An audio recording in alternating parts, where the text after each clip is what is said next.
স্বামী স্ত্রীর উপর নির্ভর করে হাসরের মাঠে মানুষ 4 ভাগে ভাগ হবে।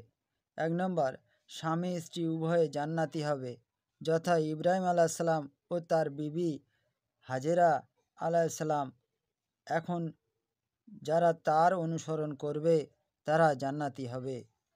2 নম্বর, স্বামী স্ত্রী উভয়ে জাহান্নামী হবে, যথা আবু লাহাব ও তার স্ত্রী। এখন যারা তাদের অনুসরণ ও অনুকরণ করবে তারাও জাহান্নামী হবে।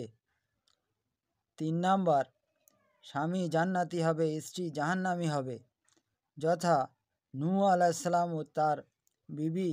এখন যে স্বামী হজরত নূহ আলাইসাল্লামের ইত্তেবা করবে সে নবীর সাথে জান্নাতি হবে, আর যে স্ত্রী নূহ আলাইসাল্লামের স্ত্রীর ইত্তেবা করবে সে তার সাথে জাহান্নামী হবে। 4 নম্বর, স্বামী জাহান্নামী হবে, স্ত্রী জান্নাতি হবে, যেমন ফিরআউন তার বিবি আসিয়া রাদিয়াল্লাহু তাআলা আনহু। এখন যে স্বামী ফিরআউনের ইত্তেবা করবে সে তার সাথে জাহান্নামী হবে, আর যে স্ত্রী বিবি আসিয়া রাদিয়াল্লাহু তাআলা আনহুর ইত্তেবা করবে সে বিবি আসিয়ার সাথে জান্নাতি হবে।